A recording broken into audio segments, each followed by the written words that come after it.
This is the Bitcoin Made Simple podcast. Here's your host, Corey Tusick. This is the Bitcoin Made Simple podcast. I'm your host, Corey Tusick. Today, I brought Guy Swann back onto the show because Guy knows a lot about Taproot. So if you've been seeing on Twitter and everywhere in the Bitcoin space, I'm sure you've seen a lot of talk about Taproot. And so I texted him and said, what is Taproot? And I was like, maybe you should come on and explain it to me in its simplest form. So that's what he did. And it was a great explanation. He came on. So we talked about Taproot, explained to me how we're going to get into the next, how this little soft fork is going to work and, you know, why it's nothing to worry about, but also, you know, how the whole system works. And then we also get into the Lightning Network a little bit of like how Lightning will work and why it's scalable and everything like that. And also to give, not to toot our own horns, but Guy and I both kind of predicted the Elon stuff a week ahead of time. Not predicted, but at one point, Guy kind of, you know, shot down Elon's hash rate FUD that Elon came out with over the weekend. We recorded this a week ago.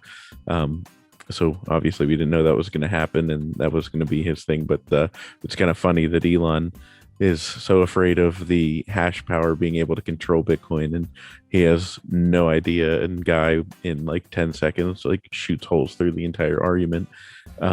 So, you know, Elon, if you want to understand Bitcoin better, just maybe take a listen and do a little research. And then also, you know, I kind of mentioned at the end something about, you know, why it's important not to, you know, glorify, you know, these different, you know, Bitcoin heroes and everything like that. And, you know, you got to have your own conviction. So I think we're all learning that lesson, and it'd be important to keep going. So thanks to Guy for coming on. I hope you guys enjoy this episode. If you want to reach out to me, the show email is bitcoinmadesimplepodcast@gmail.com, and find me on Twitter at Bitcoin Simply. Thanks, and I hope you enjoy the show. How's it going? Pretty good, man. How about you? All right. I just finished my 30-day cleanse, which my wife's laughing at me about because I didn't cleanse so well. I was supposed to be in much finished better. My cleanse, so I'm about 80% cleansed. Yeah, exactly. I made it like 2 weeks, and then it was like a really stressful day, and I had to drink a beer. I was like, oh, I had to have pizza. I had to say. yeah. I was like, well, this is happening. But well, thanks for coming back on. I appreciate it because you know, this Taproot thing is really confusing, and it was in your name, so I figured you were the expert in the arena of Taproot. Yeah, I probably I got a couple things I could share. I've been reading about it and studying it for quite a while. I don't know if your mic's not plugged in, or doesn't sound like your mic's getting. Oh, it might be on the wrong mic. Hold on one second. Select this. Oh no, it's on my webcam. One second. Okay, what about now? Oh yeah, there we go. Better. Okay. That's the Bitcoin Audible that we all know. Yeah, it was taking audio from my webcam, a little tiny little crappy thing that I threw together. That thing sucks. Dude, your Bitcoin Audible's got to be blowing up lately. You've had some pretty big updates and some, you know, big articles. It has been. It's been pretty great. I think I'm up to something like 22 or 23,000 unique listeners a week now, which is really exciting. It's been moving right along, man. It's been moving right along. I love it. So yeah, glad it's growing. Yeah, and I was talking the other day to family about and I referenced I think I referenced the Petro article. Mm-hmm. And I said out loud, I was like, I read this article, and by I read it, I mean I listened to somebody read it. And they were like, I was like, I appreciate those that read things for me to hear it so that I can sound smarter by people pretending to read. But yeah, I was telling that they were like, oh, is it like Audible? Like, they were like, I didn't know people did that for articles. And I got to show you out Swann there, does. and I Guys, was Swann like, does. the man who has read anything more about Bitcoin than anyone else. So yeah, I said I've been pushing my family to go down the rabbit hole, and they're all just kind of like, oh, okay, and Yeah. so Like, hopefully maybe. whatever, it's not important. I'll get to it. Oh, and like my sister-in-law, and she doesn't know much about it. She said yesterday to me, she was like, so what makes you think it's going to go up? Like, and that was like the first question. And I was like, oh boy, let me crack my knuckles here. I got a long way to go. This. Sit down. Sit down. I'm going to go get you a drink. On October 31st, 2008, Satoshi so this Taproot thing, by the way, I think Alex is coming on. After I read his article through you, I sent a message to him. With Gladstein? Yeah. Gotcha. Yeah. Have you talked with him before? Or have you had him on, or? I don't think I've had him on the show. We've spoken a number of times. We were on a panel together, or a couple actually. But no, I've not had Alex on the show. That's kind of stupid. I should have done that. I should probably hit him up. Yeah, he's such a good resource for, like, I think what a lot of the Bitcoiners stand for. And my initial message to him was, you had me at, I think he was talking to Preston about humanitarian stuff, and that he called Airbnb sponsoring the Genocide Olympics in China or whatever. And I was like, you had me at Genocide Olympics. So, but I do think I want to, once we can schedule it, because he was the whole Saddam thing, whenever you were talking about, Saddam, and like how I never really understood the petrodollar and how the euro affected that. And as soon as I'm like cutting my grass listening to you read this, and I'm like yelling out loud, I'm like, this is why we'll never find Satoshi. Like, it's like, because you mess with the US dollar and they invade your country and then hang you. So that kind of blew my mind. But anyway, so Taproot, explain, I guess, give a little bit of background, because I literally know nothing about it other than it's an upgrade to Bitcoin. Question mark. Yeah. So signatures on Bitcoin, like, so every transaction comes with proof that you're able to spend it, right? That you have the relevant private key and you have fulfilled some set of stipulations that say, I am the one who has done both of these things. I am the key holder, therefore I am the owner, and I have met these stipulations, and therefore I can spend it. And you're the only one who can prove that, right? Well, whoever can, fulfill those obligations, or is the quote unquote owner the one who can move that transaction. That's quite a bit of data in relation to the transaction itself. Like, that's the bulk of the transaction data, or it's the largest part. And there's been some, there's a lot of different ways that this could be done, but, obviously that needs to be secure. That is the ownership. That's everything in Bitcoin. Is it, if it doesn't follow the rules of the signatures and the script or whatever it is, then nobody can spend it. Nobody can touch it. So that has kind of changed over the years. Like P2SH was a way to kind of modify the signatures and do a little variation on it, which we can get to in a minute, actually, when I talk about like one of the benefits of Taproot. And then SegWit was another shift to basically where we put the signatures, and it fixed a minor vulnerability in the fact that you could actually tweak this, because the signature is just a math problem, right? So, sometimes you can, particularly if we're talking about like a hash, is that there was this problem called transaction malleability, which means that you could actually change the signature or you could change, you could change the signature while the signature was still valid. So like in the context of like a math problem, it's like 100 plus 5 equals 105. Well, you could make it 100 plus 5 plus 0, and it's still 105. But if you wanted to hash 100 plus 5 plus 0, it's not the same as 100 plus 5, right? Like the hash is a completely different thing.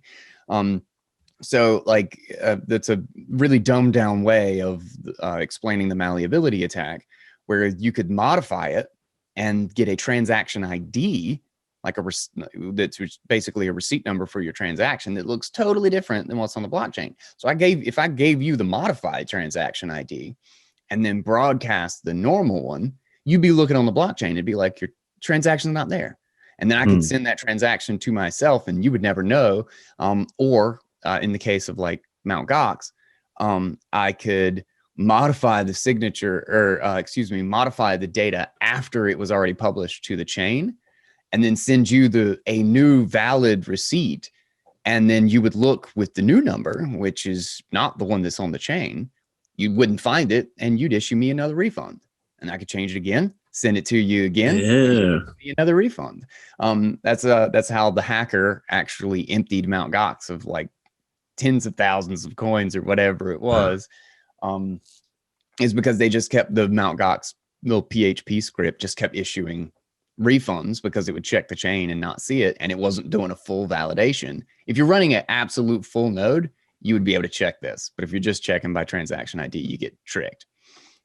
So that's what the Mt. Gox situation was they weren't running a full node. They were trying to do shortcuts, and they got caught. They got caught red-handed doing exactly that. Or at least that's the story. I guess we don't really know full on like truth of it. But transaction malleability obviously had a big part to play there. And so that wasn't a hack, because a lot of people have asked me, they said like, oh, wasn't it hacked before? Sort of. I mean, let's say that was the only thing involved. Technically, that's still a hack. It's bad code, but it's bad protection it's bad custody. It's kind of Mt. Gox's fault. They kind of screwed that up.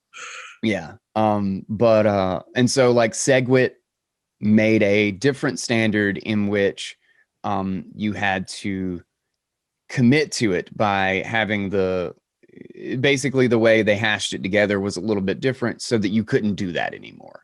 So that if you changed the signature, it no longer would apply to the same transaction data. So you could no longer do that little tweak. And obviously it got some, different benefits, because you can have a soft fork block size increase by moving it to a different location and blah, blah, blah. But so there's been like some minor changes over the years. But that's kind of the bulk of how to think about adding, like that's where all the complexity of a Bitcoin transaction is. You have like your scripts and your time locks and your multi-sig and all of these things. These things are done in the signatures. Taproot is an entirely different signature scheme. So what we've been using up to this point is referred to as ECDSA.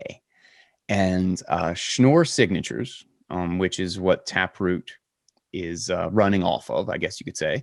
It's part of the Taproot upgrade, is a completely different model or a completely different scheme, but it's actually considered more secure than ECDSA. And there's a lot of other benefits too. And the reason is because basically everything, all our signature types come with a couple of cryptographic assumptions. Like we have to assume that, reversing the hash function is difficult. Like, there's like a couple of like basic assumptions that all cryptography has to assume in order to build a public-private key system. And ECDSA has a handful of assumptions, and Schnorr actually has fewer assumptions. There are a couple of things that you can basically prove with Schnorr that don't require assumptions, where they do in ECDSA.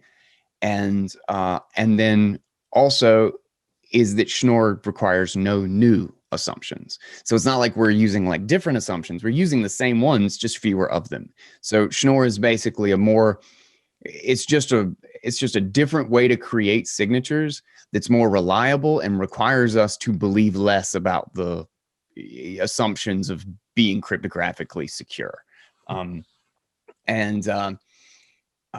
So we're basically changing that. But because of that, all the new nodes need to know how to read and validate this new type of signature. And that's where we get into the whole soft fork. We need to upgrade all our clients. They need to be able to read the Taproot language or understand the Taproot math. And we need the whole chain to be aware. The whole network, that's the way or at it's least going. as much of the network as possible, be fully aware of these valid rules, of the validity of these rules, and then we can basically modify them. And really old nodes just won't care.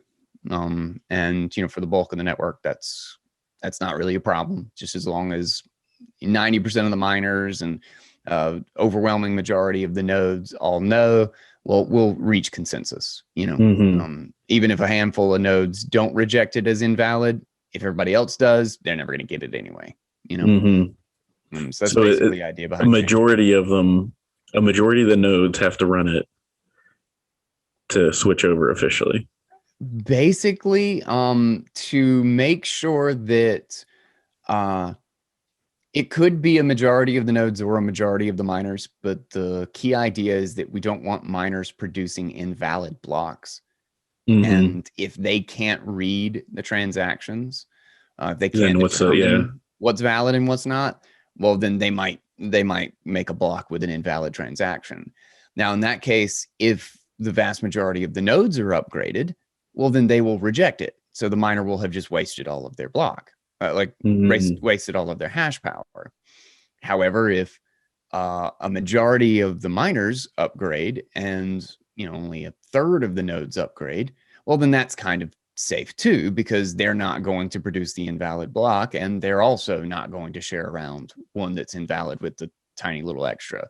And so if the miners tiny amount of hash power. Okay. So it's kind of important for both. The miners kind of have to be prepared for the nodes to be sending them that math. Yes. Yeah. Basically, though, it's more important because we're building the blockchain forward for miners to make sure they're producing valid blocks. They have the greater cost. They're the ones that would explicitly cause a split if they mined an invalid block. And nodes can share out invalid data, but if they don't mine into a block, nobody's splitting anything. So, but at the same time, the network prevents that invalid data from getting to anybody. So, as many people as can upgrade, should. Period. I've been running a Taproot client for a while, in fact, anything after I think 0.18 or point. God, I don't remember. There's been like a handful of clients that had Taproot in the client, but like no activation or anything. It's just been like sitting. Maybe it's 0.21. I can't remember exactly. But it's been sitting in Bitcoin Core versions for a little while now. And now the most recent ones just have the activation method. So they have the instructions on how we're just going to turn this thing on. A lot of the network actually already has Taproot code in it. Okay. So it's, is it going to make things faster, or what's the, I mean, it makes it more secure, but less data. So yeah, kind of both. So there's actually a lot of different efficiency gains that come with Taproot and just Schnorr signatures in general. So when just in encoding, just in how to write, instructions on how to write down a signature, is that a signature is technically two 32-byte numbers. But just in the way it's encoded, and this is just kind of from using OpenSSL and the way Satoshi designed it, so that was just kind of the way it was. There's actually a handful of extra bytes that have to be tagged on to the end of it in order to basically make proper sense of it. That's just how the code is read.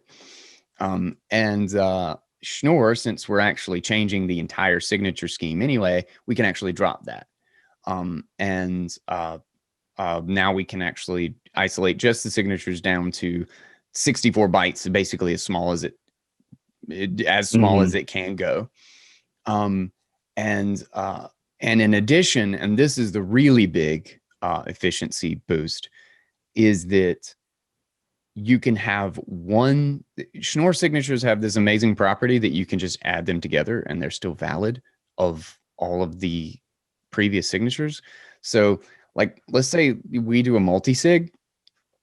Well, then we need a key and a signature from both of us. You need to put, in order for that multi-sig to be valid, we put it on the chain, and you have your key and your public key and your signature. I have my public key and my signature, which is like 100-ish bytes a piece. Mm-hmm. With Musig, which is the one that's developed with Schnorr, and the new signatures, we can actually just combine ours together. We can basically add them up, like we'll just add them, and then we just have one 64-byte signature, and we stick it on, but it's only valid if you sign and I sign, which is true in the reverse. Like, it's true in the first scenario, but it's true in the second one with the exact same amount of data as if it was just one of us. Okay. And this is completely arbitrary to the number of signers.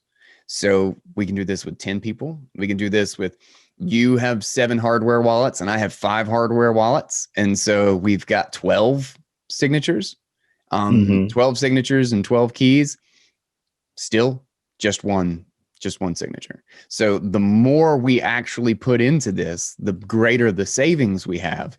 And not only is it a massive, massive data savings, where your transaction might have been 20 times the size of a normal transaction. Now it just looks like a normal transaction. So you might have been paying $200 for that transaction to get put in, and now it's just like $10 or something. Whatever the fees are at whatever time. But so it's less complicated to get onto the blockchain. Yeah. But you also get this great privacy benefit, is nobody knows it's a multi-sig. Like, it's and that's like for people that are doing like on-chain analytics, they can't. Yes, if you're looking at the blockchain, nobody will be able to just pick through and like right now, you can look at the blockchain. If you know what you're looking at, you can be like, well, that's a multi-sig. That one's probably Lightning Network. That one looks like a coin join. This, like, you can just kind of look at the details of the transaction, and there's a lot of indicators that can tell you what kind of transaction it is. With Taproot and Schnorr signatures, essentially all of it ends up looking like a single key, single signature. So now it's just like, well, this is a transaction, this is a transaction, this is a transaction, and it might have been a mix. Lightning channel, lightning closure, 10 of 10 multi-sig. I mean, just whatever. They're all basically going to look identical. Okay. So that might mess with the traders that rely on chain analytics. Possibly. Yeah. Which isn't a bad thing. It's going to throw some. Oh no, not at all. It's going to throw a couple things for a loop. It'll really put a stink into chain analysis companies. And in addition to, is that because it produces so much savings in that, the complexity of Bitcoin transactions can scale massively without presenting any cost or some excessive headache. Like right now, it's like, oh, multi-sig is better and multi-sig is great and everything, but multi-sig also costs 3 times a normal transaction, like a 2 of 3. Whereas in the Taproot scenario, is it costs the same to do a multi-sig as it does to do a regular. So why not do a multi-sig? I got 3 hardware wallets lying around. Might as well. Yeah. And same thing with Lightning. Lightning channels. Lightning channels don't cost more than normal transactions. So you get a lot of benefit in adding complexity. And then you think about it, like, then you get to add fail safes into your transactions. Why not have it so that if my lawyer and my wife sign after 6 months, that they can get the funds if I'm just not around? Like, why not add that backup plan into every single transaction as a way to ensure that I never lose, the coins are never lost in the case of like me getting in a car accident or something. Yeah. And it doesn't cost you anything extra to tag that onto every transaction.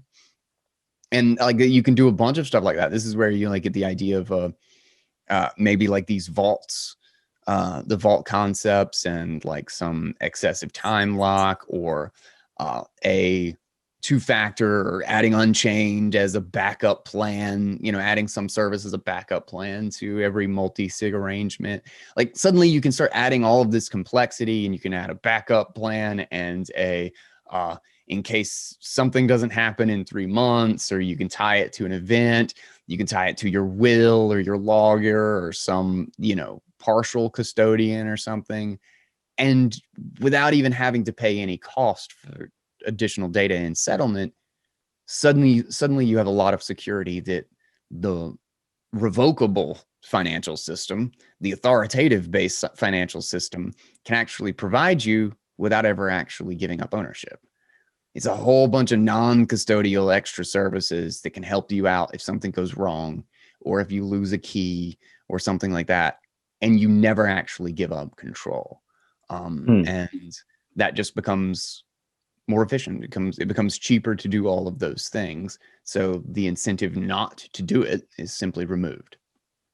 Yeah, that makes sense. Or a lot of the cost in doing it is removed. Yeah.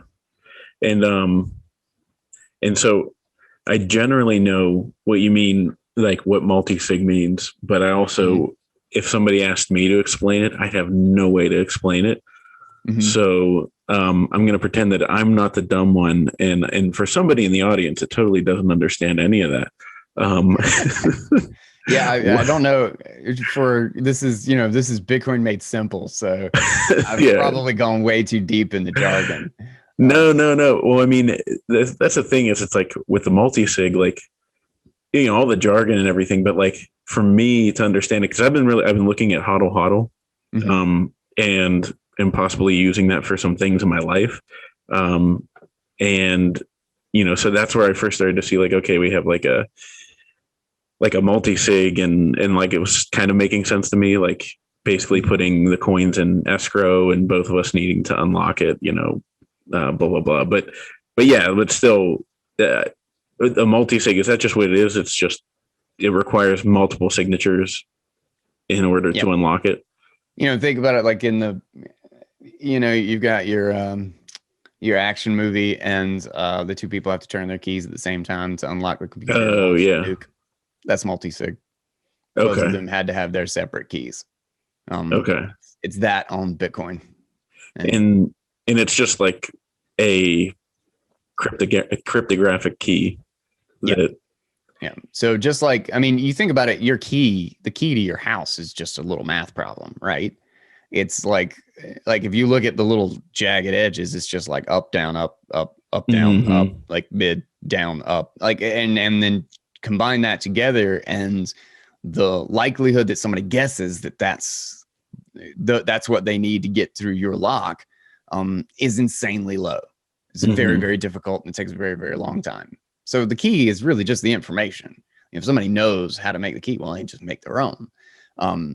And so that's the exact same thing that cryptography does, is that it just uses a random up, down, 0, 1, 0, 0, 1, 0, 1.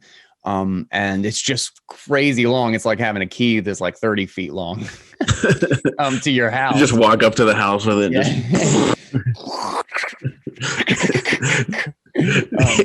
It'd be like something out of like a Monty Python movie or something like that. My house is super secure. But like, so it's basically the math version of that. It's just like a crazy long variation, so that even if you have a computer that can guess keys really quick, they're still just never going to do it because they'd have to guess until the universe died of a heat death. So they'd never be able to crack it. They'd never be able to crack it. Exactly.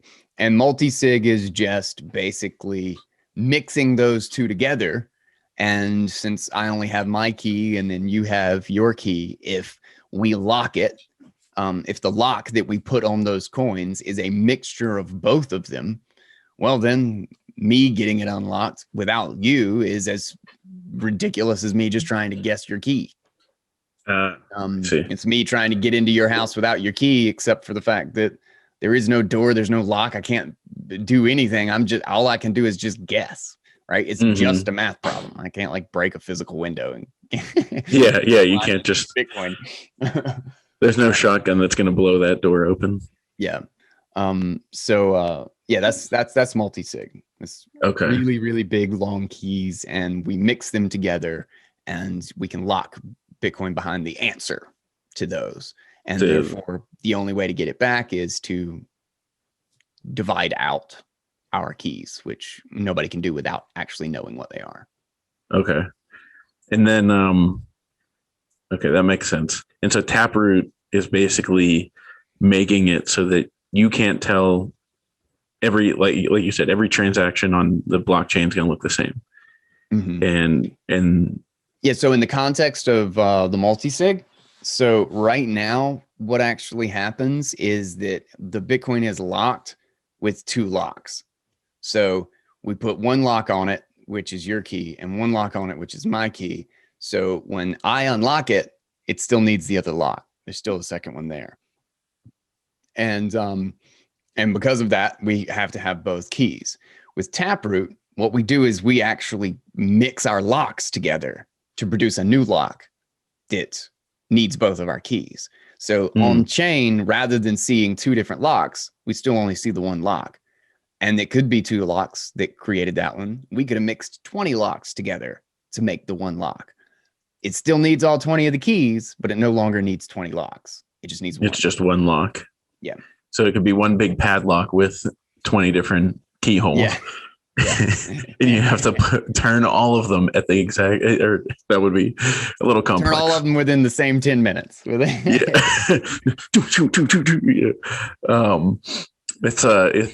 got to be some kind of analogy with like that bridge in Paris where people lock their keys away and then like lock their love away and then throw it in the water. That's just the blockchain. That's the whole blockchain. It's just that bridge. Just millions of locks all the way on it. And then Taproot's coming along. Actually, maybe this is a little because they put all. It's like we should have that bridge. Just have a picture of all the locks on the bridge. It says this is the blockchain.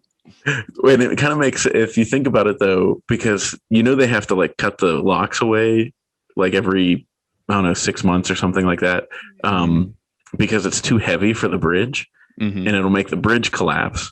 So not that Bitcoin would collapse, but it sounds like Taproot is basically like a way to take it so that it's just like one row of keys across one row of locks, and it's producing the same amount of love locked away, but it doesn't have all the weight. Locking away the same amount of love with only the weight of one lock. Exactly. That I can't believe that I somehow made an analogy like that out of Taproot and multi-sig. But some of the like, speaking of those locks, because the one bridge in Pittsburgh, people started doing that like as if it was a thing. Yeah, they started doing it like 10 years ago. Like, and like, people were going on social media like, lock their love away. We're like France. Yeah, and it's just like, no, we're not France. And like the like mean side of me, like the devil on your shoulder, like, because sometimes you walk across a bridge to go to like a Pirates game or something, is to just take like bolt cutters and just like cut them off and like laugh on the inside, thinking that like these people think like, oh, we did that and it's still there forever. Broken. Yeah, exactly. It's like, if I just want to be like a dick for no reason. But yeah, so all right, so that explains Taproot. And so Taproot then doesn't have anything to do with Lightning. Like it's not a part of the Lightning network. Not per se, but it is a huge benefit to Lightning, particularly with opening and closing channels, and because of the cost savings in opening a Lightning channel versus just sending a normal transaction. Every time you're sending any transaction, it's almost like, why not open a Lightning channel at the same time? Again, the cost savings just really changes how you might think about the situation or how a wallet might treat it. But another actual great thing that comes with Schnorr is that it's the computation. So ECDSA, the current signature setup that we use, you have to validate every signature one at a time with the details of the transaction. And so when you're doing the initial block download, like the initial blockchain download for Bitcoin, and you'll notice it too, like after like transactions start to fill up in the blocks, after like block 300,000, they really like start to actually get full. It just slows down to a crawl. And it's not the data per se, it's the fact that you have to compute all of the information and make sure that the data is valid. So your processor's running like crazy to make sure all the math checks out. Schnorr actually, so if you have if you have 100 signatures, it takes you 100 times as long to validate those 100 signatures as it does to validate one. Schnorr signatures allows you to batch validate.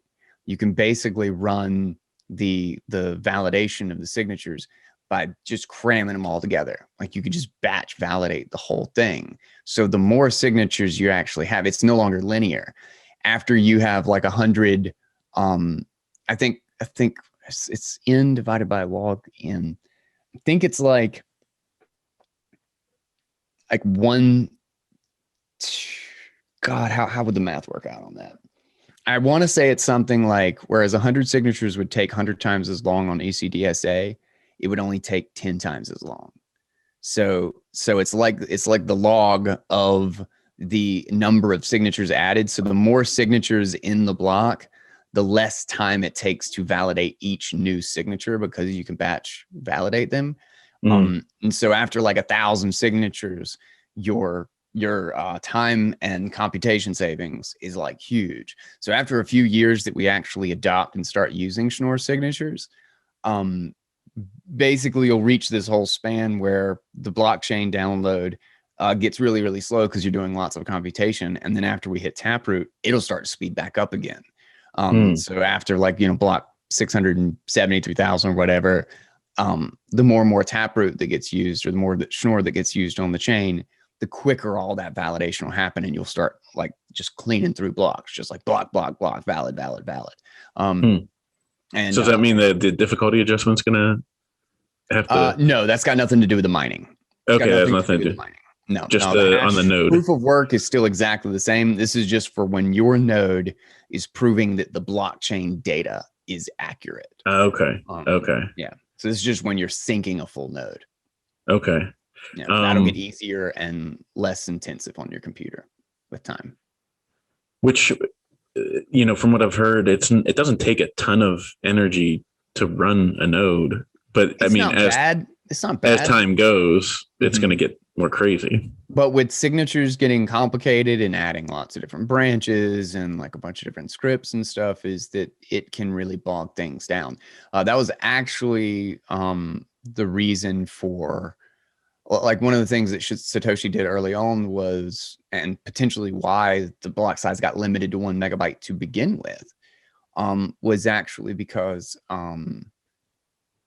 you could construct a transaction that was so complex and had such a big signature hog, like computation hog, that they could basically crash nodes, or they could create a transaction that took longer than 10 minutes to compute. So you could never even validate the block before you got another block come in. So an attacker could really just like slow everything to a crawl, because you could take advantage or exploit the fact that computation can be really, really complex with really big and bulky signatures. And Taproot basically, I mean, that already isn't a problem for Bitcoin. There's been a lot of things to make sure that that is not an attack vector already. But Taproot basically simplifies that even further, so that no matter how complex you want to make it, a valid signature is just a valid signature. And every single time you compute it, no matter what's behind it, it takes the exact same amount of time. Okay. Well, that's so to run a node, it'll make it easier for people to run a node in the future, as Taproot takes over. So Taproot it's starting to get implemented right now, or right now we are trying to activate it. Right now we're in, if you go to Taproot, I'm not sure if you've checked out let me look at it. I haven't watched it today. Taproot.watch. You can see right now we've got pretty good signaling in the last mining pools. It looks like we're about 50%, a little over 50% signaling for the upgrade right now. So 50% of the nodes, that means 50% of the nodes are running it? Not the nodes, the blocks. The blocks that are coming in are signaling, miners are signaling that they are ready for Taproot and that they are running Taproot. And right now, the current activation method is set by miners signaling at 90%. So if for one difficulty adjustment period, for one 2016 block period, if we get 90% of the blocks basically signaling for Taproot, then it will lock in and it will activate like right at the beginning of November, or somewhere right around November. It'll be live and people can use it. Okay, so it has to be running at 90% up until November, or just hit by November? No, it'll be locked in. If people turn it off after hitting 90% or it drops back down to 88%, doesn't matter. It's locked in. It's going to activate in November. And basically that's just a window that says, if you aren't ready for Taproot yet, you better get ready. Yeah. Okay. And is this something that Satoshi built in, like, not that he built in Taproot, just that the ability for changes and upgrades to be made? Like, is this kind of that process, playing out? So Satoshi kind of single-handedly implemented a couple of soft forks back in the day. A soft fork is basically, I mean, I'm sure but just in case the audience, it's a backwards compatible upgrade. It's a way to upgrade where only the new clients and the new users who want to use it need to really be concerned. And old wallets and old nodes will still be able to see all of the new information as valid, even if they can't see all of the instructions. So they won't be kicked off of the network. They are not forced to upgrade to some new client or some new software, because that's a huge vulnerability and attack vector. Just force everybody to install the same client. Whenever you want to, you could change anything in the network. All the rules, the consensus rules are the security. They are the Lindy effect of Bitcoin. So if you break those consensus rules to make a change to it, well, then now we go back to having no clue if Bitcoin even works. Yeah. Like, now it's under a completely new set of instructions and a completely new set of rules. Now, if we change the code or we make a shift inside of those rules, well, we know the old rules are perfectly fine and secure. Maybe there is a problem with the new ones, but that's a problem for the new nodes. That's a problem for the updated ones. The old ones are going to care. So it's backwards compatible. Like it's like PlayStation 3 plays PlayStation 2 games. Yeah, and that's exactly what I was thinking. Is like basically the way that would be a problem. This isn't the case, but like if for some reason when PS3 came out, your PS2 games no longer worked on your PS2. Yeah. And basically.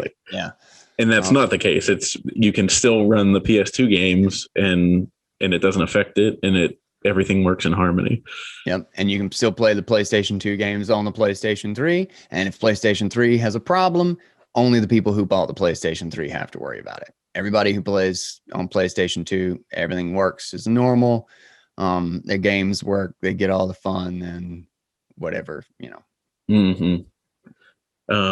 Okay. So that makes sense.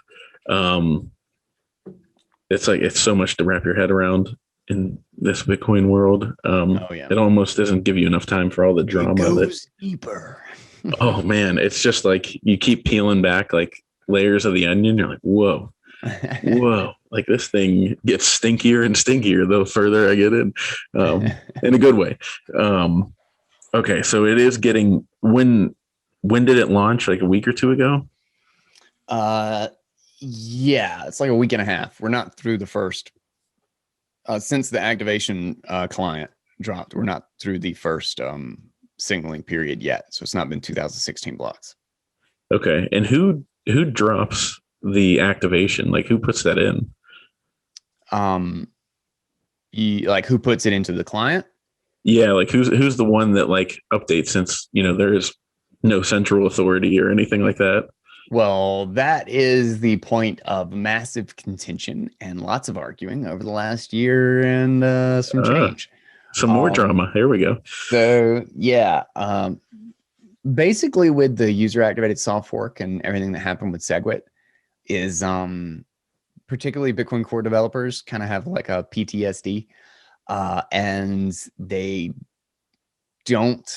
they're worried that everything's going to become contentious. So everybody has very, very strong opinions on how to activate Taproot. And the user activated soft fork was so with SegWit is miners were trying to block the upgrade. They were basically trying to block the backwards compatible improvement to Bitcoin in order to force everyone to do an incompatible upgrade. So think of it like we'll give you your PlayStation 3 as long as you make it so that you have to throw your PlayStation 2 away in order to get it. And everybody was like, no, we're just going to upgrade to PlayStation 3 and PlayStation 2 can still play. Like, no, that's ridiculous. Why would you make them throw it away? And the whole argument was about like with the hard fork, with the small blockers, was that the hard fork was so dangerous. It was dangerous. It was stupid. It was bad for anybody who was running an old node. It was dismissive of anybody who wasn't like keeping up with all the shit on social media. There's tons of Bitcoiners who have no needed to upgrade or they're going to get kicked off the network. And it's a huge force for centralization. And miners were just hell bent. A handful of miners like Jihan Wu and the guys over at Bitmain and stuff were hell bent on forcing a incompatible break in the chain. So the user activated soft fork was basically users run this. Like, we don't actually need the miners, because if we change the network, well, then we won't accept their invalid blocks. So why don't we just do it? Why don't we just turn it on August 7th, I think it was, or 8th, maybe, somewhere at the beginning of August. We're just last year. 2017. This is okay. This is the hard fork. Yeah. This is the soft fork for SegWit, and because this became so politicized, because this was a 3-year like all out brawl, and like there were like 4 or 5 meetings and conferences over settling the differences. There were underhanded like mess from both sides. Constant attacking, all the miners saying we're going to fire the Bitcoin Core developers, that we're going to force them on our chain. They openly talked about how if Bitcoin ended up being the minority chain, is that they had $100 million set aside so that they could attack the minority chain and they could kill Bitcoin and everybody would be forced to upgrade to their client. I mean, it got nasty. It got unbelievably nasty because it was. And this is like Roger Ver and yeah, all this was them, Roger Ver and Coinbase. Jihan and Craig Wright and like all of that stuff. Brian Armstrong from Coinbase. This was that whole debacle. And because of that, because it was so like it was, the idea was that miners aren't in control of this thing. It's supposed to be a security measure. It's supposed to be the miners signaling that we're ready for the SegWit upgrade. And so now it's safe to start using it. And miners took this as, we get to decide whether or not this goes live on the network. It's like, no, the users decide what gets put on the network. This is, you don't run the show because you have 20% of the hash rate. And so the user activated soft fork was, we're all going to install this client. And if you don't accept our transactions, we're going to kick you off our network. And I don't give a shit if you're 80% of the hash power. We'll go with 20%. We'll go with slow blocks for a while. Screw it. I don't care. And they basically called their bluff. And sure enough, everybody upgraded. And so there was never any fork. And SegWit got activated. But because of that whole shitstorm that happened, and because the debating and the argument was so vicious, now everybody's like scared about leaving this up to miner signaling, like, crap, are we going to go through all this stuff again? And then there's other developers and like a good portion of the community. And I, being somebody who ran the UASF, the soft fork client, and was, eager to give the middle finger to the miners. I completely sympathize with them, is that we should just do that again. The users should just run a user activated soft fork client, and we should not wait for the miners. They will upgrade because otherwise they won't be able to sell their blocks to us. We won't be paying them in Bitcoin. They will be paid in their own little shitcoin that they fork off to. So that's been the contention. Do we put in a flag day that says this just activates? Do we do miner signaling? Do we do miner signaling over a 2-year span? Do we do it over 3 months? Does it activate immediately after? Does it wait a little while to activate?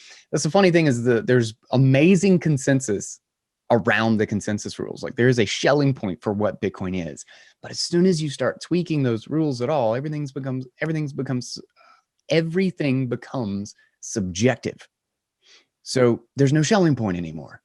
And so everybody starts to share their opinions, and lo and behold, Bitcoiners are opinionated. And so there's no way to really reach consensus on like one thing. So we actually have 2 different methods active right now on the network. Luke Dasher and crap, I can't remember. A couple other people, and another, like Francis Pouillot, is like big supporting of this. I think Alex Vetsky is too. And like, I'm just kind of like, okay, yeah, I'm up for either. I don't really care. But they have created a user activated soft fork client that up until November, when the current Bitcoin Core client is set to activate, up until then, everything's aligned. Everything will operate the same. And if the Bitcoin Core version, which is it's referred to as a speedy trial, whatever with the name, but it basically gives us 3 months to try to hit the miner activation threshold. And if that doesn't happen, then we basically get to readjust things and come up with a new method. Whereas before we were talking about waiting 2 years for this thing to activate.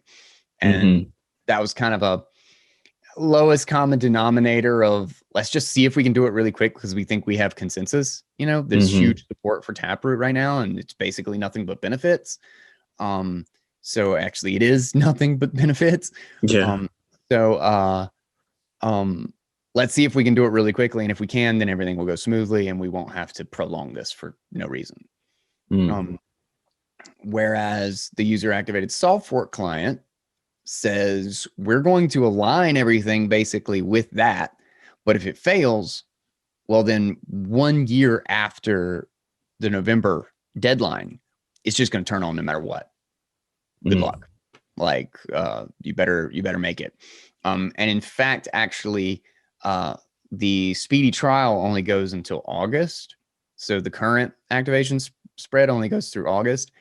But if the user activated soft fork client hits 90% after August, so this one will basically cancel out in August. If the UASF client, God, this gets so complicated.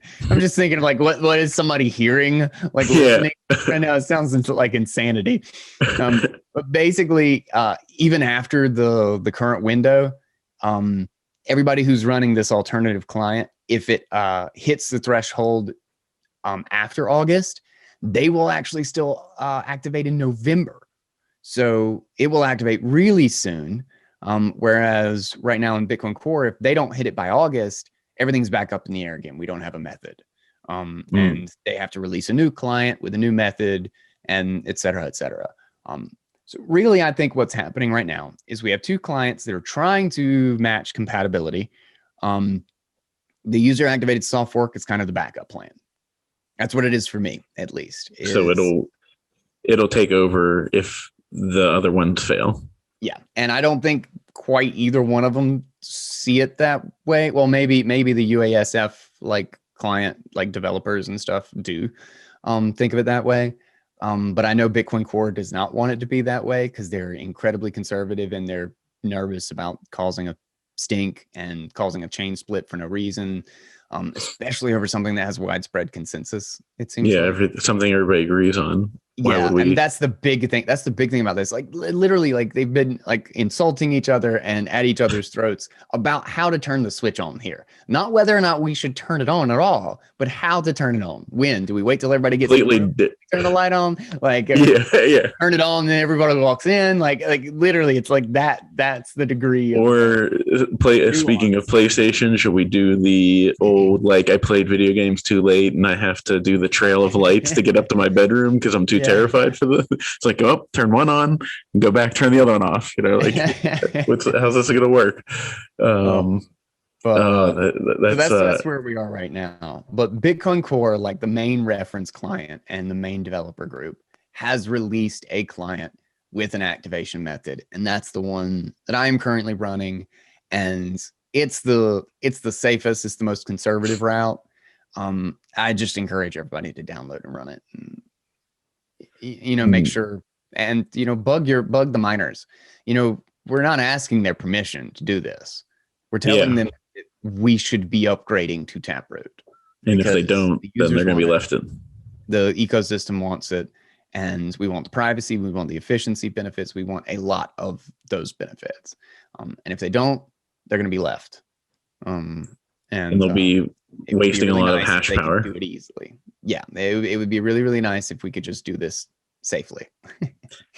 So how do I, spin up a node basically? Because I don't have one. I have,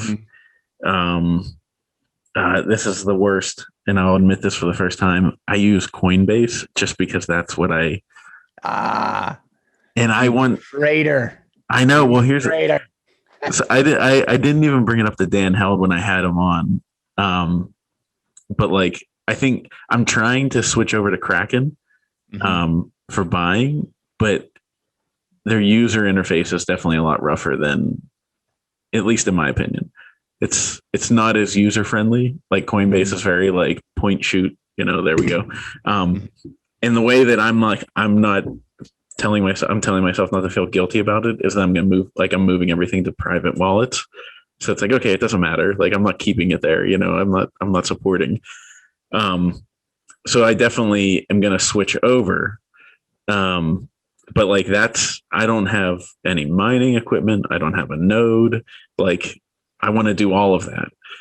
So how do what's the first step? Do you want to get a node first? Honestly, you can always just download by the way, was that risky for me to just like admit where I keep my Bitcoin? Not really. Somebody would probably tell you it was, but I'm not nearly as a stickler about that sort of stuff. Even with Coinbase, like like, I don't agree with their opinions, and I think they're dangerous in regards to considering them any sort of a authority when it comes Yeah. to their opinion about the Bitcoin blockchain. They almost single-handedly cause the largest technical embarrassment to the Bitcoin network that ever would have been.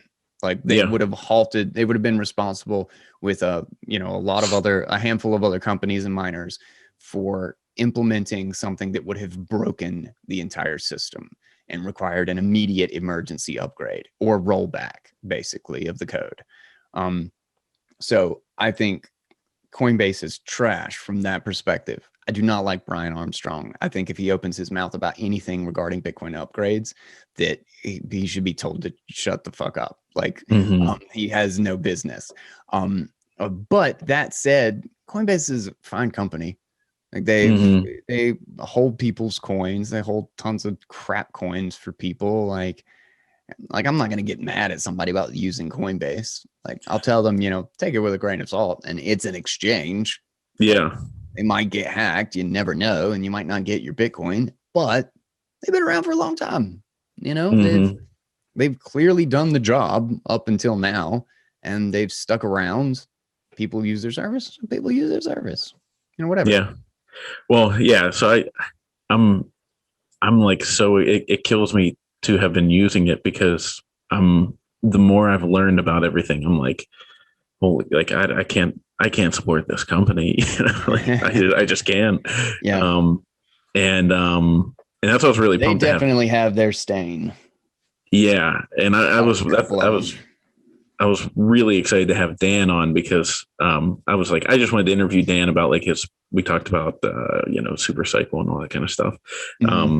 But I was like, in the future, I got to talk to him about, like, just I want to probably dig into Kraken more, and that's probably where I'll go. But so, all right, so a node is completely different from a wallet, then, right? Like, you're just keeping the entire ledger of the blockchain on. It is like the Bitcoin Core client has a wallet in it, but it is just a full node wallet. So it also has an entire copy of the blockchain, all the transactions, the Genesis block, everything from start to finish, in order to know and secure what you have in your wallet. So right now, like, everybody's like on mobile and stuff, they're using light wallets. What they do is they basically reference important data from the blockchain that other people, like people who are running full nodes, like, literally, when you open up your wallet on your phone, you may actually be pinging my node for blockchain information. So whether or not you have stuff in your address, whether or not somebody sent a transaction, et cetera, et cetera. Probably not, because there's lots of nodes, but it could be. And I have 2 nodes personally right now. Sometimes I have 3, depends on what I'm doing.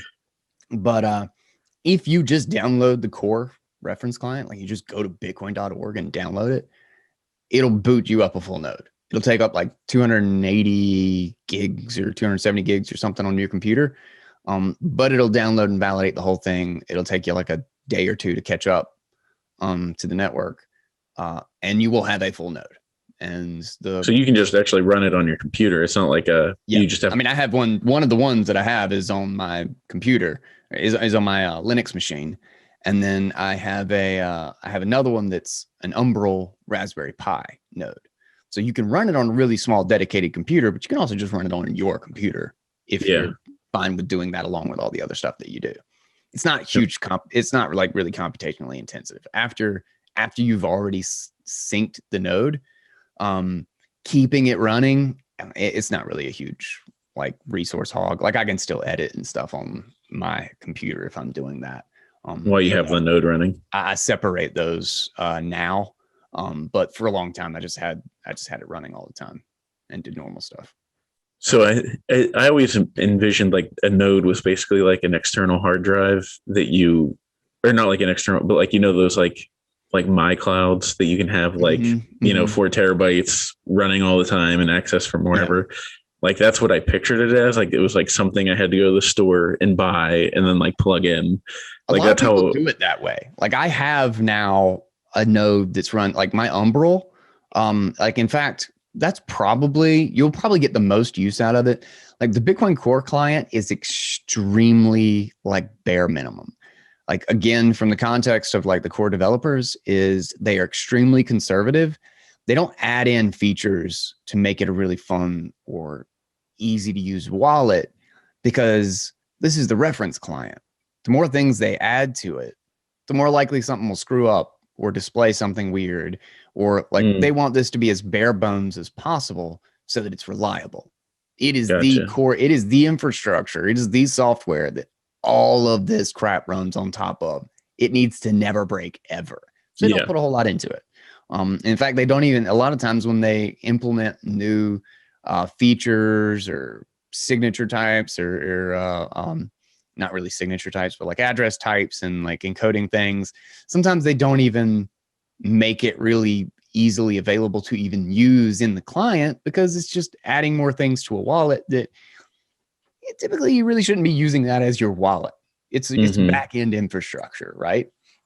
You want to reference it for the software that you're using. It needs to be the Unix of your setup. It's the kernel. It's the core of the computer that never breaks, and it does everything as without a whole lot of user interface, because user interface is just another opportunity for things to break. Yep. So with Umbrel, and then there's also MyNode. I don't want to crap on the other implementations, because there's a lot of really great ones now. MyNode, BTC, Raspi Blitz, and Nodal. I think that's the Raspberry Pi. You said the almost all of them are with the Raspberry Pi, or they're best run and they're designed for. And it's the Raspberry Pi is just like just a tiny little computer that you just plug into the wall, and yeah. You can get them there for like $40 for the Raspberry Pi B. I got the B Plus, which is like $55 or something like that. And does it have a screen on it, or no? You plug it into a screen or something. Okay. But the funny thing is like with the Umbrel, you actually you don't have to plug a screen into it. You actually just log into it, like in a website. But I wonder, can I share my screen? Actually, be able to. I probably shouldn't show this. But I'll at least show you. All right, so here's I'm gonna share screen. I'm not gonna show you all my balance though. I'm gonna go to yeah, I don't blame you. Let's see. Here, you're just gonna show everyone your address and password. It says you've disabled screen sharing at the moment. Here, let me see if that does. Wait, let me share. Oh wait, there we go. I changed it. Get rid of all these damn tabs. You should be able to share now. Okay. It's gripping podcast. Gripping podcast segment there. Clicking around. Right, and so this is like, I just go to umbrel.local because it's on my local network. Okay. And then I have I literally just log into it like it's a website or whatever. I'm not going to show it just for the sake of balances and stuff. Of course, I guess it doesn't really matter. I'm not like super heartbroken about it. But one of the cool things is that actually, you know what? Screw it. I'm just going to share it. It's too difficult not to navigate around it.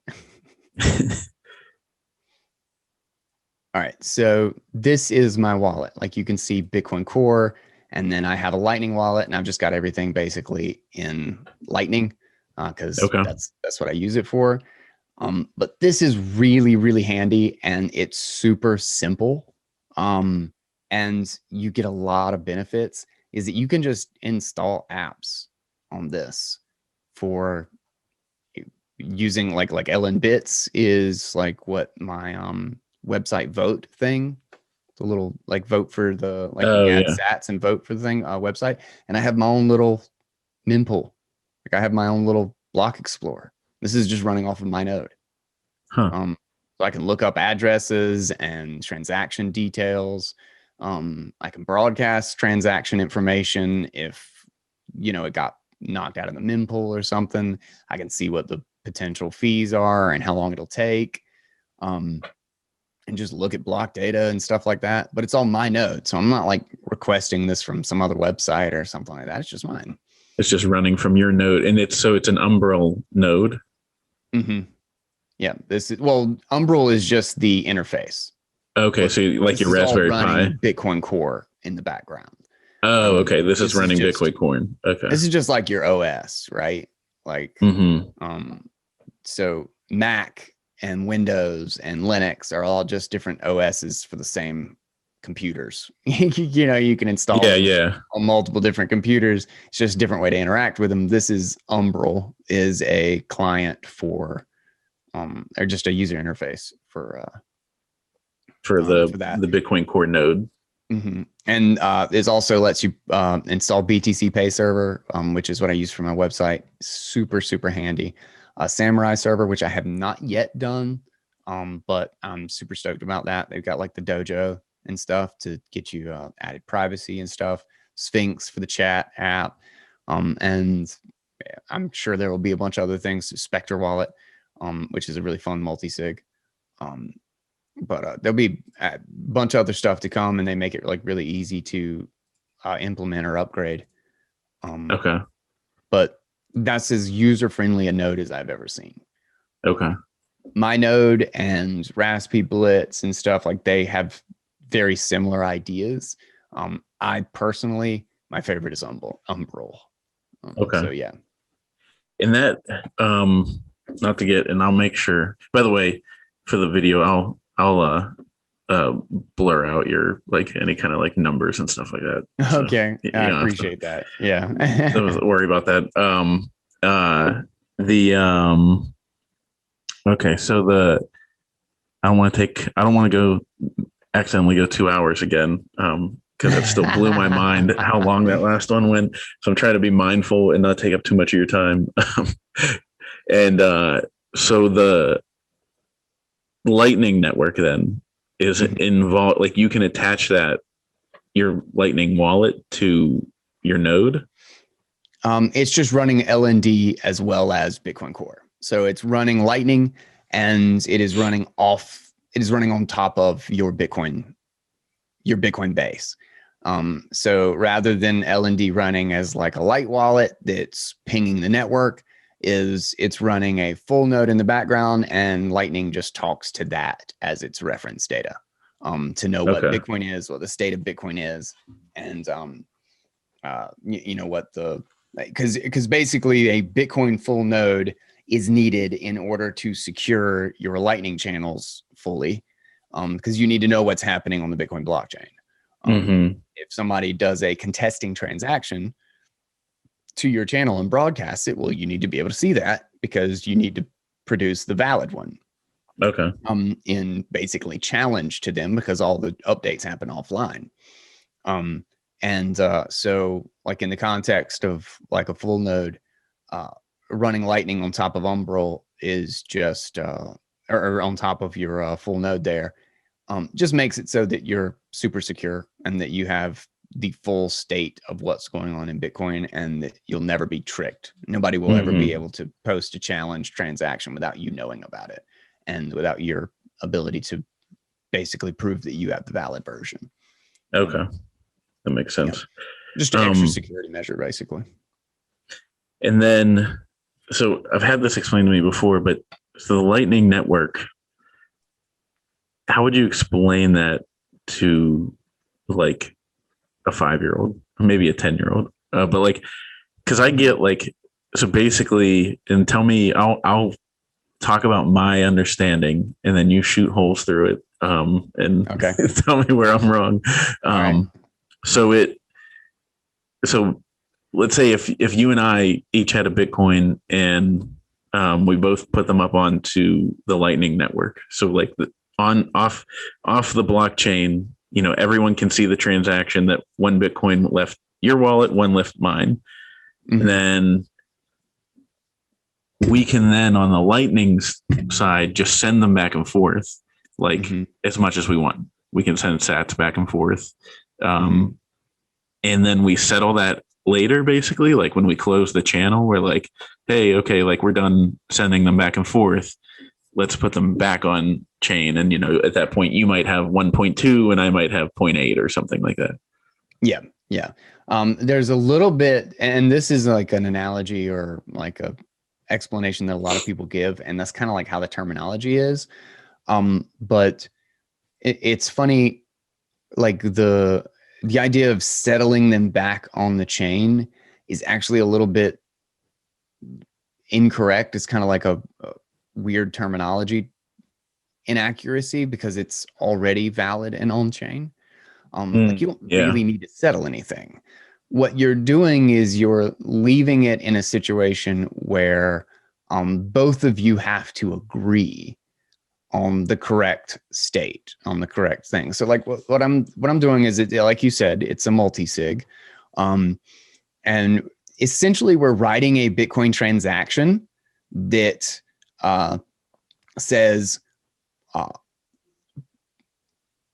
if we don't agree on this, and let's say a week goes by or something, and only one of us is exiting from this, then it takes a week of us waiting for us to leave this arrangement. So I put some coins in it, and if you aren't there with me, if we aren't turning our keys at the exact same time, well then if I'm the only one turning a key, then I have to wait a week.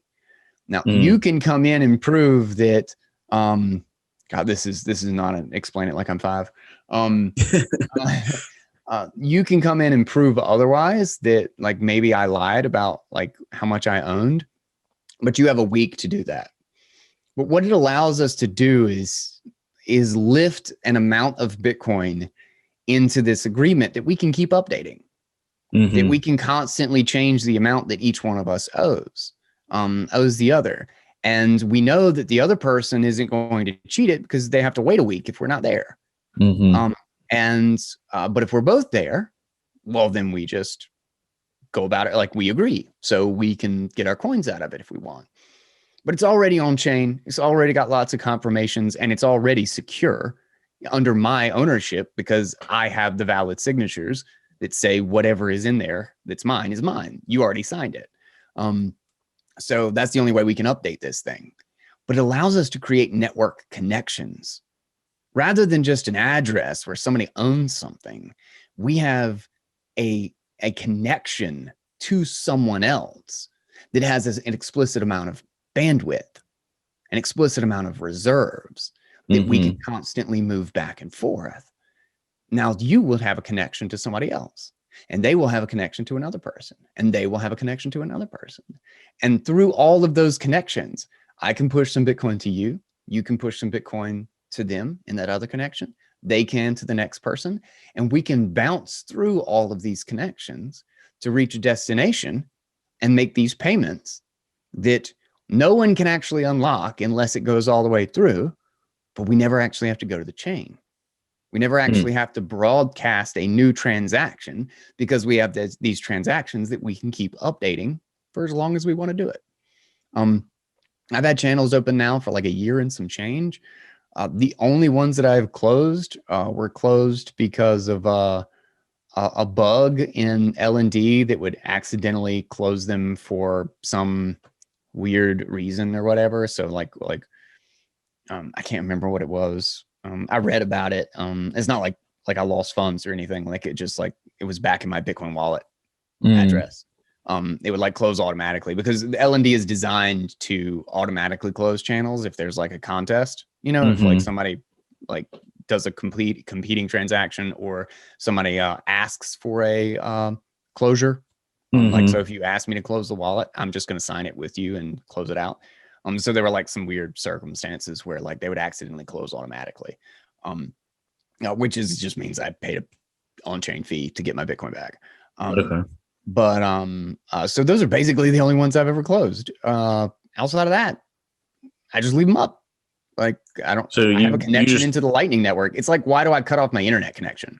Right? yeah Like you I could just leave it on all the time. I mean, yeah, I could quote unquote settle my data and cut off my internet, and then I've got it on my hard drive, whenever I need it. But do I need what's the to? point? Yeah, you don't Like, need it. So I just want why would you do? I just want to stay connected to the internet, right? Yeah. So it's a way to use Bitcoin transactions to build connections into a network of addresses on top of it, rather than having to always just broadcast a new transaction to make a payment. Okay. And one thing that a great analogy that I use, because it's exactly how the internet developed, and I love it. It's fascinating. Is the difference between a broadcast and a unicast network. So originally, like Ethernet, like TCP, like the original internet protocol, was what's referred to as a broadcast network, which means that if I wanted to send out, like, if there's 20 people on the network, what I would do is I would just flood my message out to all 20 people, and it would have a header that says, this is for person 19. And so everybody would read the information or read the header, and 19 of them would say, oh, this is not for me. And they would drop it. But then the 19th person, that one person that it was meant for, was like, oh, this is my message. And they would take it. That was broadcast. It was never going to scale. It was never, ever going to lose. Like, can you imagine if you had to get every single text message in the world on your phone, and then your phone had to say, no, not for me, not for me, not for me, not for me, not for me, not for, oh, this one's for me. Like that was the process by which the network. You'd be getting everybody's emails eternally. So that was never going to work, but it was the base layer. It was how this thing was built. So then it went to IP. The internet protocol, the IP addresses. And in doing so, it would create routes on a base infrastructure. And rather than flooding to every single router and server and computer on the network, it would ping and find routes through the network, and it would just send it to your local node, that sent to your state node, that went to your regional node, that went to the regional node on the other side of the country, that went to their local node, and then went to the server in Google in California. Like, it would only take exactly the route needed to get there. That is called Unicast. It would get to its destination as quickly as possible without bothering anybody that wasn't relevant to getting to the destination. That makes sense. And in the same way, you're also limited by the bandwidth of the lowest common denominator in the chain, like in those hobs. If you have a gigabyte to your local, a gigabyte to your state, a gigabyte to your regional, a gigabyte to the other one, all the way to the end, but then the last end of the run has a dial-up connection, you're only going to max out a dial-up connection, right? Yeah. Like that's just kind of how the internet works. Bitcoin is a broadcast network. In order to make a transaction, you have to broadcast it to the whole freaking world. And everybody has to stick it in their consensus chain, in their blockchain. They have to validate it. And every single computer that's running a node has to store it forever. It is a broadcast network where everybody sees every single person's transaction, no matter how big, small, whatever. Lightning is a unicast layer. It is a way to create specific connections, routes from one address to another address to another address until they reach the destination. And it has the same limitations. If we have a Bitcoin, you have a Bitcoin with somebody else, they have a Bitcoin, but then they've only got 100,000 sats to the destination. Well, you can only send 100,000 sats. Like, that's the max that you can send, because they have a weak connection into the Lightning Network with low bandwidth. But nobody else has to care. Nobody else has to see it. Nobody else has to know about it. And as long as I leave my connection open, well, then we can do 100 transactions. We can do 1,000 transactions. We can do 1 billion transactions. And the Bitcoin blockchain, the full nodes of the network that are defending the consensus rules and the monetary system, don't have to give a shit that I'm buying coffee today. They don't even get bothered by it. They don't have to care that somebody's sending me 100 sats to upvote, the next Lynn Alden piece as the one to listen to on the show. Who needs to know that information? If it's not relevant to securing the monetary system, well, then it shouldn't be necessary. So we establish a network on top of it that allows us to send payments back and forth without needing to burden the entire network. And now we can scale this thing 1,000x, 10,000x, hell, who knows? It's not a quote unquote scaling solution because there's no such thing. Scaling is an infinite problem. And there will be hundreds of different scaling solutions or scaling alternatives, side chains, shadow chain. I mean, like the breadth of the possibilities there. Particularly even with Taproot, they even get better. Like, you know, we can make more and more complex arrangements that don't have these huge burdens. Like Liquid is a great example of a federated sidechain, which is just a giant multi-sig. But now with Taproot, if Taproot gets activated, which, you know, fingers crossed, I think it's definitely going to, then suddenly this giant multi-sig is no longer a giant, bulky, expensive transaction, but one key, one sig, you know? So those sorts of things become even more viable than they already are as scaling opportunities. And, you know, trade-offs for maybe needing to make sure you're watching the blockchain for a week to be able to properly settle that transaction if something goes wrong with your connection into the Lightning Network. But it's a way to think of addresses as connections, as establishing connections in a network rather than as static things where I just have Bitcoin and they're mine and nobody can move them except for me.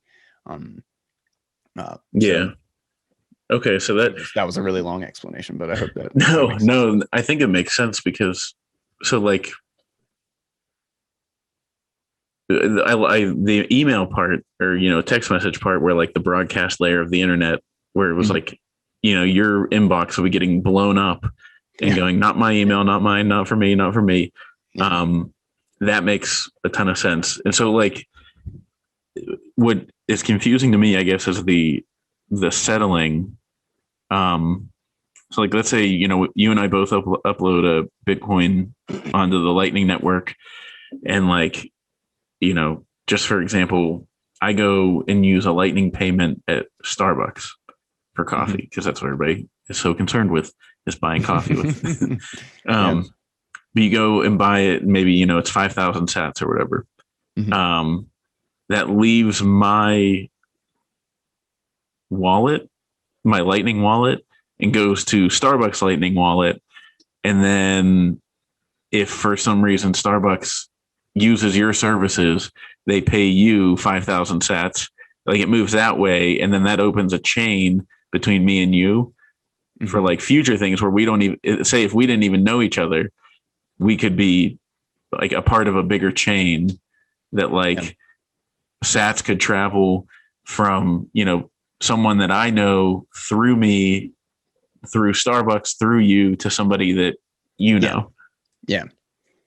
So basically, the way to think about it in the context of quote unquote settling is that when you have Bitcoin on the Lightning Network, it's like having Bitcoin in escrow. And when you've settled it, it's no longer in escrow. It's just in your account. So gotcha. You own it with valid signatures that say you can send it to a non-escrow account, and everybody has updated accordingly. And you also have a basically one of the other things you do when you update payments on Lightning is you share a secret for the previous state of the transaction, so that basically you can steal the other person's coins if they ever broadcast an invalid state, which is why nobody does it, because it's basically like giving over your private key to your channel party. In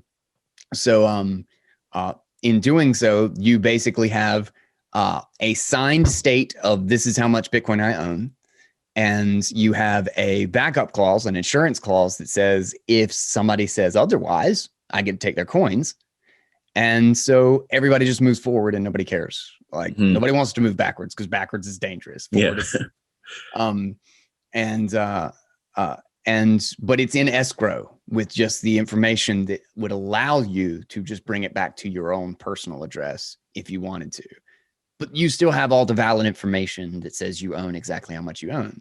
And when you send 5,000 to, like, let's say we have the connection, we have a channel, and then you have one with Starbucks.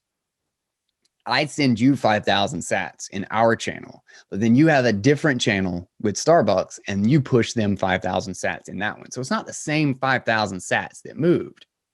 You got my 5,000 sats, and then Starbucks got your 5,000 sats in a different connection, and you still have 5,000 sats. You just moved it from one channel to the next. Okay, so your volume doesn't change. The amount that we have in the channel doesn't change. And in fact, if Starbucks or if somebody else sends me back 5,000 sats, it's going to be the same 5,000 sats that I just sent out, no matter who it is, because it's just the one that's in our channel. It's like those old calculators or whatever. You have the string and the beads, and you slide them back and forth. It's like we're all holding one of those with other people. And so if I push you 2 beads, then to make sure that you still have the same amount, because I'm not paying you, you push 2 beads forward on another one. And we're all kind of holding these things together, and we're just sliding beads back and forth. The beads never actually leave our thing. They just stay right there and they slide from side to side. Okay. In doing so, though, like you have, like that 5,000 sats. I'm trying to remember exactly what the main heart of the question. I may have already answered it. There was something that felt like there was something else to your question that I wanted to touch on. You were talking about 5,000 sats through like moving Starbucks. it. Yeah, like I pay for it, so 5,000 sats comes from me to them. So then I'm down 5,000 sats in my account. Mm-hmm. Oh, yeah. Okay, so you basically have what we do is remember I was talking about, like, we have a valid multi-sig escrow agreement that says I let's just say we have, for the sake of simplicity, I have 1 million sats, you have 1 million sats. Then if I send 5,000 to Starbucks, then suddenly you own 1,005,000 and I own 5,000 less. I own 900,995. And what we do is we update that agreement that we both sign, and then we hand over our secret for the last version. So now, to go back to the state where you have 1 million and I have 1 million, I have given you the key that would let you to take all 1 million of my sats. So now we have, that's your insurance clause that says I am not going to broadcast that one, because if I broadcast it, you can take it from me. The new one, we just updated it. So our new escrow now says that you have 1,005,000 and I have 995. Yeah. Okay. And that makes sense. We still have the same assurances as the last update, because it's the only one that's valid now, or it's the only one where we both independently own it, and the other person cannot challenge us on it. Okay. So then at that point, you can go to chain. You can go back on chain with the correct amount. 995. As long as it's the right amount. As long as it's the right amount. If I give the piece of math that I gave you the secret key to, of the 1 million, well, then that allows you, because it's an old state and because you're not going to sign it when I broadcast it, I have to wait a week. And now you have a week with my secret key that says, I want all of your coins. So you would never do that. Absolutely stupid as hell to attempt to do that. Whereas our current valid state of me with 995,000, you with 1,005,000, is like, we can both broadcast and sign right now. Everything's fine. Everybody's safe. Everybody owns exactly what they own. Okay. And we can update that 1 billion times. We can update that as many times as we want. And it is always the same security with the last final state of it as it ever was with the first state or the second state. It's just Bitcoin in escrow.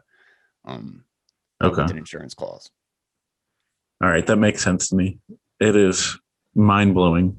And I mean, crazy. I would imagine Lightning was a really fascinating. When I read the white paper the first time, I had to read it like 4 or 5 times. like wrapping my head around the idea of the Lightning Network was as complex and counterintuitive to me as originally thinking of Bitcoin. Like when I was trying to figure out how Bitcoin worked and how it, like the game theory and stuff involved, it was fascinating. Lightning, God, I cannot believe the people who dismiss Lightning because it seems like a breakthrough in its own right. That was just mind blowing to me. And it seems so obvious in retrospect that we had to have a unicast layer. You know, you have to have a way to send payments directly peer to peer that doesn't burden the entire network with payments. You're never going to scale that to grocery payments. Like it's an absolute absurd assumption. And on the flip side, you're never going to be able to have a payment system that is secure in being a store of value, you know, without you'll never the be able consensus. to like establish the monetary rules, like make a strong distributed monetary base if everybody has to process every transaction in the whole freaking world just to know if it's correct or not, just to know if the money's safe. And that's basically what Bitcoin is. So it becomes this bedrock for establishing entirely new connections, entirely new networks, and layers upon layers of payment networks, of systems and payment systems, contract systems, application systems, and everything that we build on top of it. Okay. So so in the future, I mean, there's not going to be banks because banks won't exist. You know, at least the ones that we know today will not exist. I think they will operate it in a completely different context. They will not be banks as we know them rehypothecate, right? You give them your money custodially and then they loan out money against your money and then pretend that you still have your money too. And you don't get any shares of their 20% interest rate that they do on their credit card. So that was never sustainable. And it's essentially counterfeiting. So banks in that context, no, they will absolutely not exist. But I think there will still be a huge and incredibly broad and amazing market for financial services. I think most will be non-custodial. I think there will be a huge opportunity for financial services that have small fees for the explicit amount of time that things are locked or in some certain arrangement, that have any amount of code, like the Lightning Labs pool is such a great example, is that they are basically an exchange that are matching the bid and ask of different people who want Lightning liquidity and people who have Lightning liquidity to open up channels with each other. And it's entirely non-custodial. You basically lift it up into this shadow chain and then they can execute whatever application. It's completely program agnostic. They can write it in any language. They can write it in any degree of complexity or whatever they want. Then they match the buyer with the seller and they never have control over the funds. And they are essentially a financial service that never has custodianship of anybody's money. And everybody always has the ability to say, no, I just don't want to do this. Give me my coins back. They can publish it to the blockchain. But they don't want to because they're there to make a return and make an interest, get liquidity. You know, they're there to match somebody with a market. So the banks won't exist as they are, but it'll basically be like Lightning Labs or something like that. It'll be what is determined to be a bank in the future. Financial services will become relevant to financial need again, and it will be what customers want, and it will be about the highest security and integrity. As money becomes more and more a purely cryptographic thing, they will be what they originally were, a place to keep money safe and do more with it. And that has been absolutely bastardized and poisoned over the last century. Until it's just the banking system is just a parasite. It's just funny money now. Cancer. It's just a giant cancer on society. It's soaking up all of our resources, making themselves wealthy, and it is not providing us with a service. It's not keeping our money safe anymore. It's just guaranteeing it, quote unquote, with counterfeit. Yeah, which it's just means guaranteed. that they get to soak up all of our resources, own everything. They own all of our houses. We owe all of our houses. Think about it. The society that actually built and worked, made all the houses and all the products, owe them all by debt back to the banks. The banks didn't do anything. Who owns their house? That's crazy. The banks Yeah. own all the freaking houses because they can loan money out of thin air. Yeah. If I gave you a loan that I didn't have to work for, if I could just write down that I have $100,000 and I give you $100,000 loan, I made myself an asset. Yeah. I am now $100,000 richer. Like, Yeah. that's it. You now owe me $100,000 of your life, and I didn't do shit. I didn't do anything. You Like, just wrote it down on a piece of paper. Fraud. That is fraud, and that's what our banks do. That will go away, and that cannot go away quick enough. Is, in my opinion. I wish it would just crash and we would sort through the shit, because it needs to. It is an absolute cancer. Yeah, I agree. Yeah, that's what. So I had Surfer Jim on, and I can't. I can't stop that one. I bet that's fun. Oh yeah, it was great. I can't stop referring to like banks, politicians, media as parasites, because it's like he just kept calling them parasites, and he was like, so because some person wrote some words on a piece of paper, if you don't make your payment on your mortgage, they can come and take your real house. Like, what? Why? Like, dude, yeah, he was great. But okay, well, dude, thank you so much for coming on. I don't want to take up too much of your time because we've already we've gone a while. That's how we do. Yeah. And we'll have to maybe do some future ones. Like I know I was pinging you about different stuff, and we covered a lot of it. But I feel like you're probably one of the people that have like the origin knowledge of like Bitcoin. You know what I mean? Where it's like, oh, explain this. How's this going to affect everything? Because you've kind of lived through it. So, what do you see happening in the near term, just to get your update? Because we've been waffling here between 63,000 and 48,000 for like 2 months now. Oh, price wise, the longer we go, I think the longer we're stable, the greater the likelihood that we go up again.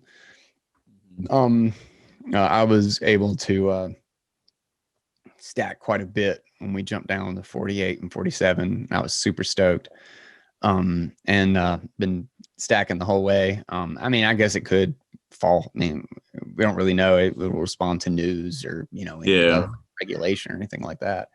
But typically, a long time sideways during a bull market means a constant greater pressure to go up. It's going to explode sooner rather than later. We've been hanging around at 58, like 50, 56 to 59, quite a bit. Yeah. I think we have upward pressure coming, particularly with all this altcoin crap. Usually a lot of that money floods into Bitcoin after people, cash out. One of the pump and dumps goes its full cycle. Yeah. So you like when something like Doge or ETH start to dump, then that liquidity is gonna switch right over. And sometimes it's Bitcoin finally starting to go up that actually causes the dump. People get scared that they're missing out. It's a constant FOMO cycle of where do I throw stuff. But yeah, I think in the short term, like my focus right now is Taproot. Like I want Taproot to activate really bad. So, and of course, I don't know if this is for, if they're just being belligerent or what, but the major mining pools that aren't doing it, except for Antpool is actually a big blocker. But BTC.com via BTC.top that aren't doing that are the same ones that we argued with over the user activated soft fork and over SegWit for so damn long. They're being pains in the asses again. Yeah. But maybe they're just lazy and they'll get to it. But otherwise, I got the user activated soft fork in my back pocket in my second node waiting. just in case. ready to just kick off and take off. Yeah, I'm hoping we get an explosion upward soon here. Although I wouldn't mind one more dip down to 48. I put in like It'd a be bunch nice. of I put in a Nice. bunch of sell orders or a bunch of buy orders. I mean, so I have that just sitting there waiting because it's this. I found the unique like push and pull of wanting it to go up but not go up, because now like for a while now on this bull run I've been like, you know, putting like buy orders back where like I think it could dip again, and then like it starts going up and you're like, yay, kind of like, but then it's like, damn it. I should have just bought it at 55. I guess I shouldn't have waited to 48, but we'll see what happens here. And I just did a thread yesterday because I couldn't take it anymore. Maybe it was 2 days ago, something. Just I was so sick of the Doge stuff, and like I was like, this is why I hate it. And I think it's just so irresponsible of Elon to be like pumping that stuff. And yeah, that is what it is. That's why you gotta be careful, I think, with like, you know, whenever he bought Bitcoin and like so many people were like, Elon, yes, our hero, you know. And I'm like, yeah, no, like you can't push people up on a pedestal because it's not about the people that buy it, it's about it itself and what you believe in it. So I hear you. All right, man. Well, hey, thanks for coming on, everybody. Thanks for tagging along for this this mind-bending. It just keep. Is there a Bitcoin Audible that people can listen to, like the white paper of Lightning? Yeah, actually, read. I think it's read 100. I think it's actually the 100th that I read the white paper, and probably the recent ones, particularly for anybody new. My two recent guys takes, I've been trying to hit some of the main foundational pieces or foundational ideas and like kind of philosophies behind Bitcoin. Guys take 44 is Bitcoin is not what you think it is. And then 45, just like into last week sometime, is a mental framework for scaling. And it's got a lot of the analogies on the broadcast versus unicast thing. And I think a lot of people have given me pretty good feedback on that one, saying that it's a lot of great analogies into thinking about the engineering of these things.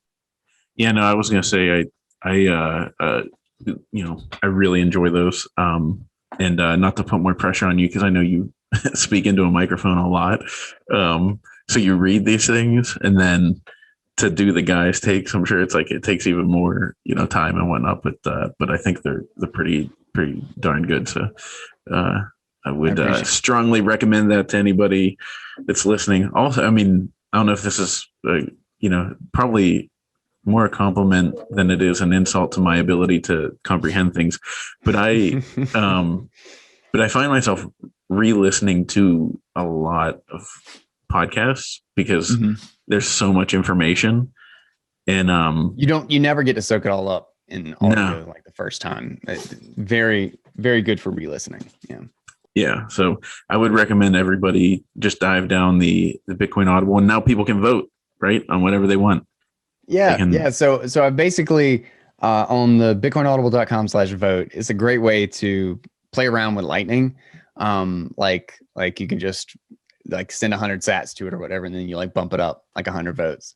And mostly like I'm still just the one putting stuff up there, and I pretty much intend to do in audio everything on that website. It's basically a way to say, I would really like to hear this one soon rather than later. I don't always get to all of them, you know? So that I might end up having to drop some of the ones that don't get any love off, and just end up being bogged down with so much new stuff that some of it doesn't get made in audio. But yeah, if you want to share your opinion or be like, oh, definitely the Lynn Alden piece, or definitely the Breedlove piece, or whatever the hell it is, throw 10 sats on top of it or something. Yeah. Nice. All right, guy. Well, hey, thanks for coming on. I appreciate it. Awesome, man. Thanks, dude.